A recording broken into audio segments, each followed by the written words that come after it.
tumbuh kembang otak anak pada masa prenatal atau janin.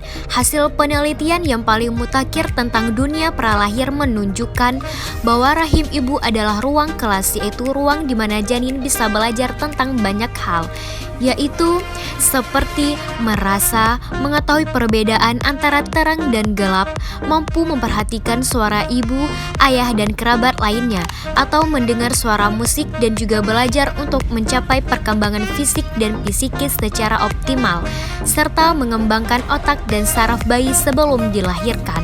Selanjutnya, menurut Hurlock 1995, ada beberapa kondisi yang mempengaruhi perkembangan prenatal, yaitu ada gizi ibu, kekurangan vitamin, kesehatan ibu, faktor resus, obat-obatan, sinar X dan radium, alkohol, tembakau atau rokok, dan yang terakhir ada emosi calon ibu.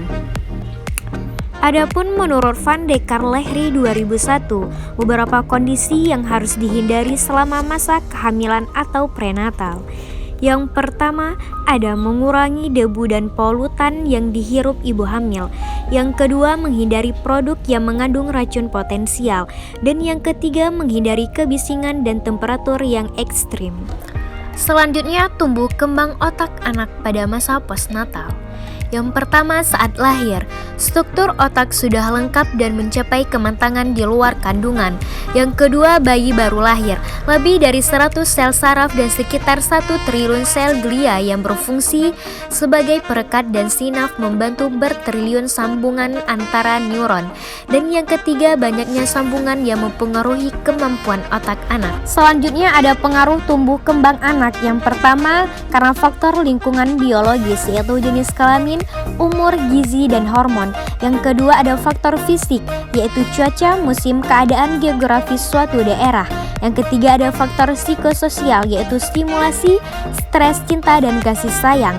Dan yang keempat ada faktor keluarga, yaitu pekerjaan, pendapatan orang tua. Selanjutnya ada 4 komponen fokus and self-control. Yang pertama ada fokus, yaitu sejauh mana anak dapat berkonsentrasi dalam melakukan aktivitasnya. Dan yang kedua ada cognitive flexibility, yaitu anak berpindah-pindah fokus saat melakukan suatu aktivitas. Dan yang ketiga ada working memory, yaitu anak memiliki masalah pada memorinya. Dan yang keempat ada inhibitory, yaitu kemampuan memaksa diri melakukan sesuatu hal walaupun hal yang tidak disukainya. Selanjutnya, peran sistem saraf pada proses pembelajaran PAUD itu sangat penting. Saat bayi baru lahir, bila ibunya sehat dan bahagia selama kehamilan, ia akan memiliki 100 miliaran sel neuron di otaknya yang belum tersambung. Untuk mencapai jumlah neuron 100 miliaran sel neuron saat lahir, maka dalam kandungan saat bayi harus mengalami pertambahan neuron 250.000 per menit. Di usia 2 tahun, neuron yang tidak tersambung dengan neuron lain akan rontok dan musnah secara permanen. Kerontokan akan berlanjut sampai usia 6 tahun disebabkan karena pola asuhnya.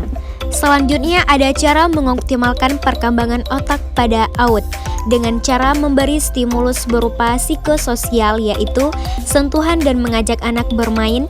Cara mengoptimalkan otak itu bisa juga menyeimbangkan kedua belah otaknya, yaitu kiri dan kanan.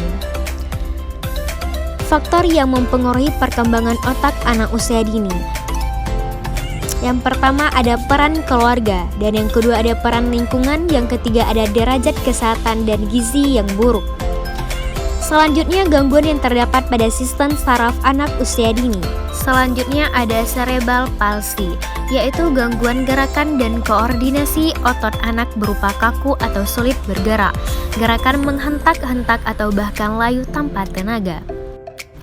Oke, next ada sindrom Asperger, yaitu canggung saat berinteraksi atau berkomunikasi dengan orang-orang yang ada di sekitarnya.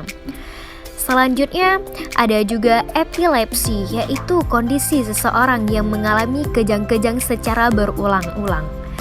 Yang keempat ada autisme, mengalami kesulitan memahami dunia sekitarnya. Selanjutnya ada hidrosepalus, yaitu terjadi cairan yang menumpuk di tenggorokan dan membuat otak jadi bengkak. Selanjutnya ada spina bifida, yaitu cacat tabung saraf, di mana kondisi kelainan yang terjadi ketika tulang belakang tidak terbentuk dengan sempurna. Anak akan mengalami kelumpuhan pada kaki, ikotensia, urin dan usus, kurangnya sensi di kulit, dan penumpukan cairan cerebrospinal. Oke, selanjutnya ada cara mencegah agar anak tidak mengalami gangguan sistem saraf, yaitu dengan cara pastikan melakukan persalinan di dokter dan bidan yang sudah terlatih, dan menjaga asupan gizi pada saat hamil dan tidak mengkonsumsi obat sembarangan. Dan yang terakhir, pola hidup sehat seperti olahraga dan diet khususnya.